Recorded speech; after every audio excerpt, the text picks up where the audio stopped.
जय श्री राम, जय श्री राम।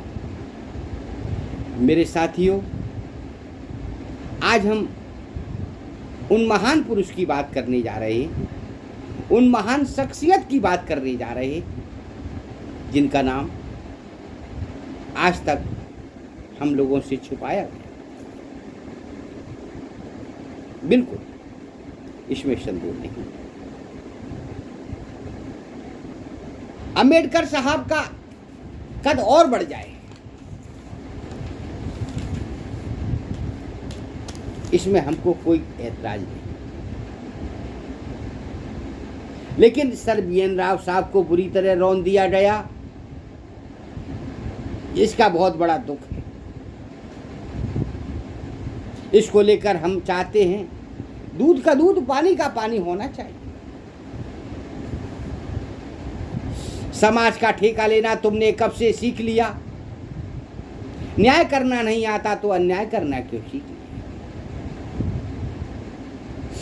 न्याय करने की क्षमता है तो सच्चा न्याय करना होगा।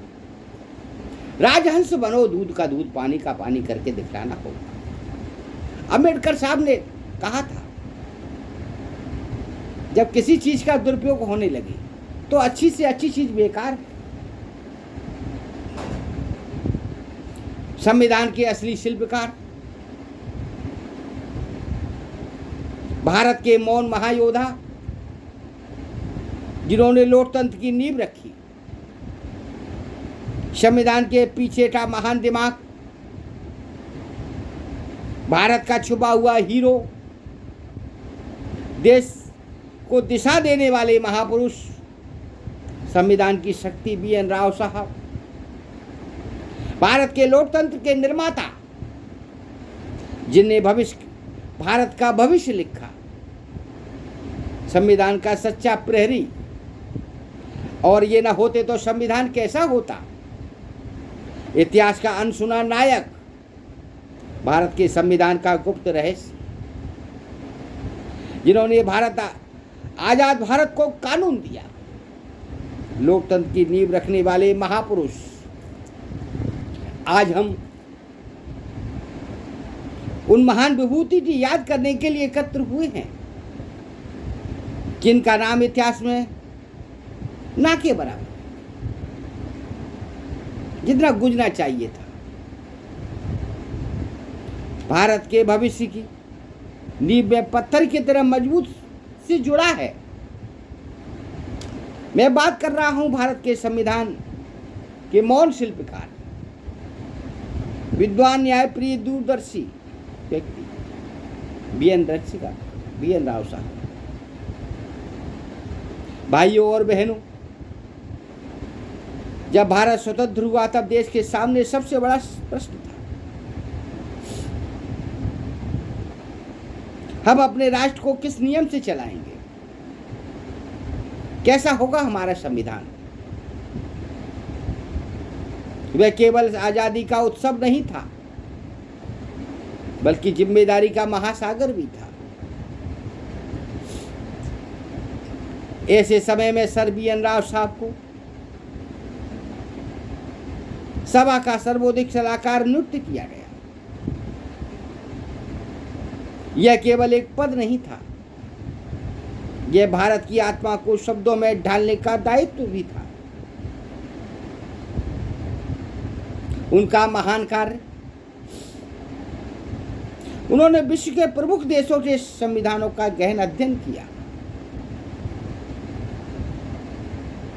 अमेरिका के अधिकार का संरक्षण, ब्रिटेन की संसदीय परंपरा, आयरलैंड की नीति निर्देशक तत्वों की अवधारणा, लगभग 60 देशों का संविधानों का अध्ययन किया। भारत का संविधान से पहले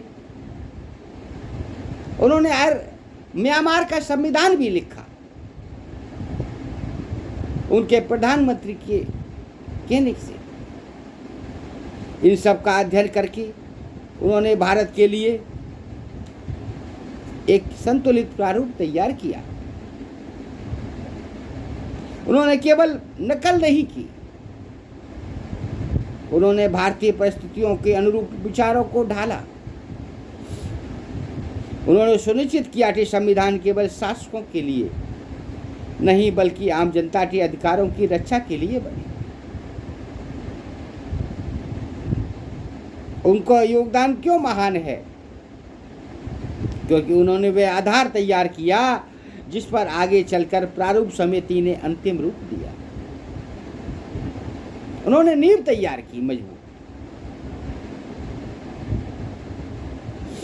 उन्होंने न्यायपाल की स्वतंत्रता,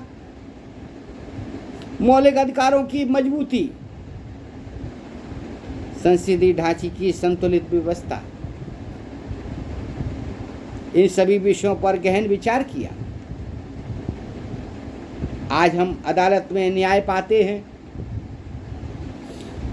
जब हम अपने अधिकारों की बात करते हैं, जब हम लोकतंत्र में मतदान करते हैं, तो उसमें कहीं ना कहीं सर बी.एन. राव का बौद्धिक योगदान शामिल है। उनका व्यक्तित्व, वे विद्वान थे पर विनम्र, वे दूरदर्शी थे पर शांत स्वभाव के थे, वे राष्ट्रभक्त थे पर प्रचार से दूर थे। उन्होंने अपना जीवन लगा दिया, सब कुछ न्यौछावर कर दिया देश के लिए। उन्होंने कभी प्रसिद्धि नहीं मांगी, उन्होंने केवल राष्ट्र निर्माण को अपना लक्ष्य बनाया। आज के युवाओं के लिए संदेश, अगर आप सच में देश सेवा करना चाहते हैं तो शोर से नहीं ज्ञान से की, विरोध से नहीं विचार से की। Sir BN. राव साहब हमें सिखाते हैं कि किताबों से निकला ज्ञान भी राष्ट्र को दिशा दे सकता है।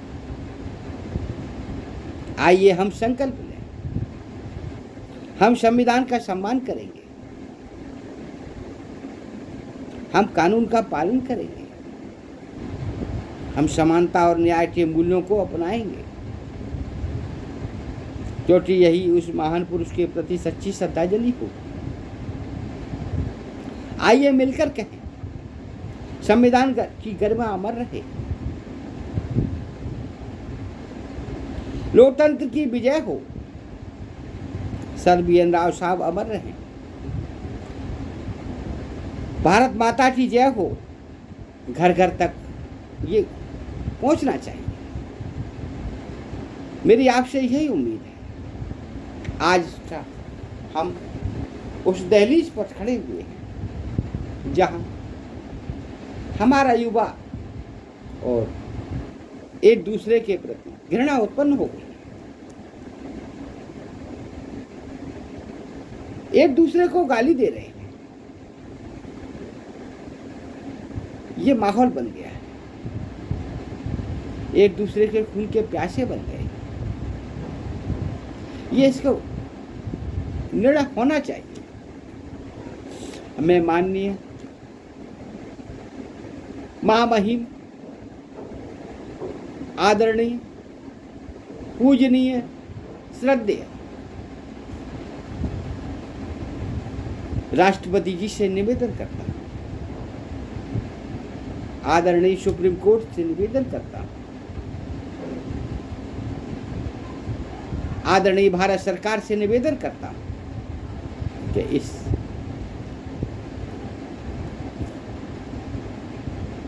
विषय पर गहराई से चिंतन करके दूध का दूध, पानी का पानी होना चाहिए।